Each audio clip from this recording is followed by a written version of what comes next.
అర్థమవుతుంది. Okay, I wish you all the best and yeah. చాలా చాలా క్వశ్చన్స్ వేశారు. ముందుగా మీకు చాలా క్వశ్చన్స్ సునీత గారి నుంచి వచ్చాయి. మీరే నువ్వే మోసగత్తవి మైక్ లాక్కున్నారు చరణ్ నుంచి. ఈయన చరణ్ గారు మైక్ తీసుకోలేదు. చరణ్ గారి చేతి నుంచి మైక్ అప్పటికి ప్రవస్తికి మెమెంటో ఇవ్వలేదు. ప్రవస్తికి అప్పటికి మెమెంటో రాలేదు అండ్ సర్టిఫికేట్ రాలేదు. ఆ ప్లేస్లో ఇంకేమి ఎంటర్ అవ్వలేదు. జస్ట్ అనౌన్స్మెంట్ చేయబోయారు. ప్రవస్తి ఎలిమినేషన్ అని అనౌన్స్మెంట్ కూడా రాలేదు, చేయబోయారు. మైక్ లాక్కోలేదు. ప్రవస్తిని తీసుకెళ్ళిపోవడానికి ట్రై చేశా. వాళ్ళు కావాలంటే రిలీజ్ చేసుకోవచ్చు, నేను ఒప్పుకుంటా. సో ప్రవస్తిని తీసుకెళ్ళిపోవడానికి ట్రై చేశాను. అప్పుడు రిటర్న్ వస్తూ సునీత గారి చాలా అన్యాయం అన్నాను. నేను ఒప్పుకుంటాను అన్నాను, ఇది చాలా అన్యాయం అన్న తర్వాత సరే మీరు దయచేయండి. ఆమె ఏమన్నారంటే కనుక నువ్వే మోసగత్తెవి లేదు, ఇంపాసిబుల్, అది మీరు రిలీజ్ చేయొచ్చు. అప్పుడు ఇలా అని ఇలా అన్నాను దండం పెట్టి లేదు, మీరు దయచేయండి, నువ్వు దయచేయని ఫస్ట్ అన్నారు. సో నెక్స్ట్ మీరు దయచేయండి అన్నారు. సంథింగ్ నాకు ఎక్కలేదు, నువ్వు దయచేయని మాత్రం అన్నారు. సో అది ఇప్పుడు ఇంకోటి కూడా ఆవిడకి నేను ఒక క్వశ్చన్ వేస్తాను. ప్రవస్తి ఎలిమినేషన్ యాక్సెప్ట్ చేయాలి అన్నారు కదా, అంటే ఇలా జరుగుతూ ఉంటాయని. నెక్స్ట్ కంటెస్టెంట్స్ చేతి మీద రాసుకొచ్చారు. అది రియాలిటీ షోలో మీరు చెప్పండి, అది న్యాయమా? లిరిక్స్ చేతి మీద కండిషన్స్ బట్టి సిచువేషన్ బట్టి ఉంటుంటుంది. బట్ మీరు అన్నట్టుగా అక్కడ న్యాయమా లేదో జడ్జెస్ వాళ్ళు నిర్ణయించాలి, అది నిర్ణయించాలి. అలాంటి వాళ్ళని ఎలిమినేట్ చేయాలి ఫస్ట్. సెకండ్, లిరిక్స్ మార్చి, ఇప్పుడు ఒరిజినల్ లిరిక్స్ ఏమున్నాయో అది మార్చి పాడారు.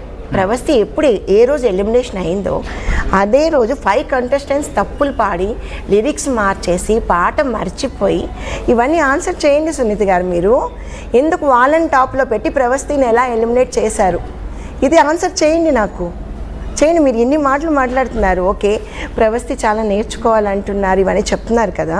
సో ఇది చెప్పండి, మీరు లిరిక్స్ మర్చిపోయే వాళ్ళని ఎందుకు ముందుకు పంపించారు? కీరవాణి గారి సాంగ్, యాక్చువల్లీ కీరవాణి గారి సాంగ్ అది.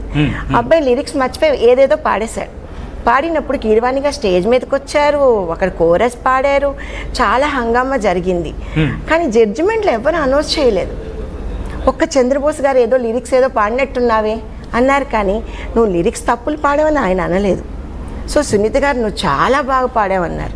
కీరవాణి సార్ అంటే ఇంక స్టేజ్ మీదే ఉన్నారు. సో ఇదెందుకు మీరు చెప్పట్లేదు? ప్రవస్తి ఎలిమినేషన్ రోజు 5 కంటెస్టెంట్స్ ఇలా తప్పులు చేస్తే ప్రవస్తికి ఎందుకు లో మార్క్స్ ఇచ్చారు, అది ఆన్సర్ చేయండి నాకు. ఇప్పుడు అనదర్ క్వశ్చన్, మీరు సునీత గారికి, కీరవాణి గారికి, అలాగే అనిల్ అండ్ వాళ్ళ జ్ఞాపక ప్రొడక్షన్స్ వాళ్ళకి శాపనాలు పెట్టారు అని. శాపనార్థాలు పెట్టాను అంటే మీకు పిల్లలు ఉన్నారు, మీరు చూసుకోండి అన్నాను. లిటరలీ అనిల్ గారికి ప్రవస్తి వెళ్ళి రూమ్ లాక్ వేసేసుకుంటే ఒక మదర్గా నేను ఏడ్చుకుంటూ అనిల్ గారు అనిల్ ఇలాగే అన్నాను. లిటరలీ అనిల్ ఇట్లా ప్రవస్తి ఇలా చేసుకుంటానని బెదిరిస్తోంది. సో దీనికి రీజన్ మీరే ఒక జడ్జిగా. అంటే అది ఎమోషన్ అయిపోయింది. ఓకే, ఇంటికి రాగానే నేను చాలా కష్టపడ్డాను. లిటరలీ ఆ అమ్మాయి ఎలా అంటే ఆ పర్ఫార్మెన్స్ గురించి ఆవిడ మాట్లాడమనండి, సారేగమ్మ పర్ఫార్మెన్స్ గురించి. సో అది అయిపోయిన తర్వాత నేను లాక్ వేసేసుకుంది. సో ఏంటి మమ్మీ నాకు వద్దు, ఈ ఫీల్డ్ వద్దు, నాకు ఈ లైఫ్ వద్దు, ఇలా ఏంటో ఆ ఏజ్ అలాంటిది. యాక్చువల్లీ తను పడ్డ కష్టము, నాకు అక్కడ ఈ టాప్ 12లో నేను ఎలిమినేషన్ అవ్వకూడని కంటెస్టెంట్స్ అక్కడ. సో ఇలా చేశారు అన్నప్పుడు నేను ఆ ఎమోషన్లో మెసేజ్ పెట్టాను. సో కంటిన్యూ చేద్దాం. అంతకు నువ్వు ప్రవస్తి, తను నీకు అంటున్న మాట ఏంటంటే కనుక ఇంతవరకు నేను ఎక్కడ అనలేదు, అంత నీచమైన క్యారెక్టర్ కాదు నాది, ఏడుపు విలువ నాకే బాగా తెలుసు, ఓటమి విలువ తెలుసు, జీవితం విలువ తెలుసు, ఒక్క టెక్నీషియన్ అయినా అవమానపరిచినట్టు వీడియో ఉంటే చూపించు అని చెప్పి తను క్వశ్చన్ చేస్తున్నారు. వాట్ యూస్ నేను వీడియో తీసుకొని ఎందుకు కూర్చుంటానండి? First of all I just saw what happen నేను చెప్పాను అంతే. ఇలా వీడియో తీసుకొని కూర్చొని నేను ప్రూవ్ చేసుకోవడం క్లోజ్ పర్సన్ కూడా మాతో చెప్పారు, నేను పేరు చెప్పలేను మీకు క్లోజ్ ఉంటారు వాళ్ళు. సో ఆవిడ ఏంటండి చిరాకు పడుతుంటారు, అలా మీ గురించి చాలామంది చెప్పారు సునీత గారు. ఆవిడ కొంచెం సీరియస్గా ఏంటి అలా ఎక్స్ప్రెషన్స్ పెడతారు. అండ్ ఈవెన్ మెసేజెస్ కూడా వచ్చాయి, సునీత గారు ఇట్లా బిహేవ్ చేస్తారన్న మెసేజెస్ కూడా వస్తాయి మాకు. సో మీరు మాత్రం పర్టికులర్గా ప్రవస్తి విషయంలో చాలా సీరియస్గా ఉన్నారు సునీత గారు, దయచేసి ఒప్పుకోండి. అండ్ ఈ 5 కంటెస్టెంట్స్ గురించి మాట్లాడండి, వాళ్ళని సేవ్ చేయకూడదు. ప్రవస్తిని ఎందుకు ఎలిమినేట్ చేశారు, వాళ్ళని ఎందుకు సేవ్ చేశారు? ఏంటి కీరవాణి గారి పాటలు పాడితే మీకు ద బెస్ట్. యాక్చువల్లీ గంగోత్రిలో ఒక సాంగ్ పాడితే లిరిక్స్ మర్చిపోతే మీ స్టాండింగ్ ఓవేషన్ ఎలా ఇచ్చారు? నాట్ ఓన్లీ లిరిక్స్, పిచ్చింగ్ పోయింది, అన్ని పోయే, మీరు ఎలా స్టాండింగ్ ఓవేషన్ ఇచ్చారు అది చెప్పండి. మీ పాట అంటే మీరు లేచి నించుండిపోతారా? కీరవాణి సార్ పాడినప్పుడు, కీరవాణి గారు సాంగ్ పాడినప్పుడు వాళ్ళకి మీరు రియాక్ట్ అయిపోతారా చాలా బాగుందని? చంద్రబోస్ గారు పాట పాడినప్పుడు ఆయన రియాక్ట్ అయిపోతారా? ఈ సాంగ్స్ మాకు రాకుండా చేయడం ఎలా అంటే, ప్రవస్తి అన్ని లోగోస్ చూసి సాంగ్స్ ఇస్తుంది సుమన్ గారికి. ఇచ్చినప్పుడు సుమన్ గారు ఈ సాంగ్ పనికిరాదు, ప్రవస్తి ఈ సాంగ్ వద్దు, ఇదెందుకు ఇచ్చావు, ప్రవస్తి ఈ సాంగ్ వద్దు, ఇదెందుకు ఇచ్చావు, ఇలాగా దాన్ని టార్గెట్ చేసి ఇంకా నాకు ఏం వద్దు ఇచ్చి విసిపోయి ఈ పాట ఇచ్చేయండి అన్న రోజు అదే ఇస్తున్నారు సాంగ్స్ విషయం మీరు మాట్లాడే తప్పు. కావాలంటే అతన్ని ఇక్కడ కూర్చోబెట్టండి, మేము మాట్లాడతాం అతనితో. రైట్ ప్రవస్తి, ఇక్కడ ఇందాకలా నువ్వు కూడా పేస్ట్రీ తిన్నావు కదా, నువ్వు మేమేదో పార్టీ ఇచ్చాను, ఎలిమినేషన్ పార్టీ ఇచ్చాను అంటున్నావు. అది స్కెడ్యూల్ అయిపోతుంది. సో అప్పటి వరకు అయితే ఒక్కరోజు కూడా ఎప్పుడూ ఇవ్వలేదు జడ్జెస్లో. నేను ఎన్నోసారి నాకేం తెలుసు తెప్పించారో నేను తిన్నాను అంతే. నేను అయిన రోజే ఎందుకు తెప్పించారో నాకు తర్వాత రియలైజేషన్ వచ్చింది. నాకు అప్పటి వరకు తెలియదు కదా నన్ను తీసేస్తారని. నేను సారీగా మేము మీద ఎంత హోప్స్ పెట్టుకున్నానంటే పక్కా నన్ను టాప్లో పెడతారు నాకు ఈ పర్ఫార్మెన్స్ తర్వాత అన్న హోప్లో నేను ఉండి ఓకే అందరికీ తెప్పించారు మ్యామ్, థ్యాంక్ యూ కూడా చెప్పాను, థ్యాంక్ యూ మ్యామ్ అని చెప్పి తిన్నాను. అఫ్ కోర్స్ తిన్నాను, నేను ఒప్పుకుంటా. ఆవేశంలో ఉన్నావు, ఎమోషన్లో లేదు, కాస్త విసురులతో వెళ్ళిపోయారు. అండ్ ఓవర్ రియాక్ట్ అన్న వర్డ్ కూడా వాడారు. ఏజ్కి, ట్రామాకి, ఎక్స్పీరియన్స్కి ఎలాంటి సంబంధం లేదు. సో నా ఏజ్కి నేను ఎంత ట్రామా ఫేస్ చేశానో నేను దానికి రియాక్ట్ అయ్యాను, బట్ ఓవర్ రియాక్ట్ అయితే అవ్వలేదు. నేను ఆడియన్స్లో కూర్చొని ఒక విషయం చెప్తాను. నేను ఆడియన్స్లో ఉన్నాను. సో ప్రవస్తి ఒక డ్యూయట్ సాంగ్ పాడింది, అది చాలా బాగుంది, ఆడియన్స్ అంతా అప్రిషియేట్ చేశారు. అప్పుడు జడ్జిమెంట్ ఇచ్చే సమయానికి చంద్రబోస్ గారు ఇలాగా చూశారు సునీత గారిని, అంటే ఎక్కడ పాజిటివ్ జడ్జిమెంట్ వచ్చేస్తుందని. I want to tell you one more thing. ఇది నేను ఎలిమినేట్ అయ్యే రౌండే, దాని ముందు పాడా డ్యూయట్ అదే స్కెడ్యూల్లో. సో బాగా పాడాను. Chandrabose sir was like okay you did well, but దాని తర్వాత he was like we're expecting more songs from you ఈ సీజన్లో. అది చాలా సార్కాస్టిక్గా చెప్పారు. అండ్ సునీత గారు ఇలా చూసారు, అది రికార్డ్ అయ్యే ఉంటుంది.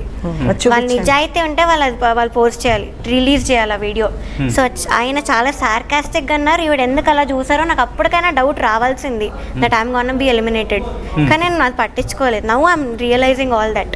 బట్ తను అంటున్నారు ఇంకొక మాట కూడా, అక్కడ అసలు ఏం జరిగింది అన్ని కెమెరాలు కూడా రికార్డ్ అయి ఉన్నాయి, బట్ ఎందుకు ఆగుతున్నారంటే కనుక ఆవేశంలో ఉన్నావు, ఐ థింక్ కూల్గా ఆలోచించు అంటూ చెప్పుకొచ్చారు. రైట్, అన్ని కెమెరాలు కూడా రికార్డ్ అయి ఉన్నాయి, కాస్త ఆలోచించే ప్రయత్నం జరిగిన తర్వాత అన్ని తెలుస్తాయి అంటూ కూడా. What did you say? ఇలా ఆ మైక్ అయితే మమ్మీ అసలు ట్రై చేయలేదు. She was just talking to SP Charan sir, అంతేగాని మైక్ లాక్కునే ప్రయత్నం అయితే అక్కడ నేను అడిగాను చరణ్ గారిని, మైక్ లాక్కోలేదు. సార్ మీ నాన్నగారు జడ్జిమెంట్ ఎలా ఉంది, మీ జడ్జిమెంట్ ఎలా ఉంది సార్? చాలా ఎమోషన్ అయ్యాను. ఎందుకంటే ఇక్కడ ఈ కాంటెక్స్ట్ లో ఒక మాట అడిగారు, ఓటమిని హుందాగా తీసుకోవాలి, ఎలా తీసుకుంటా? మరి ఇప్పుడు నేను చాలా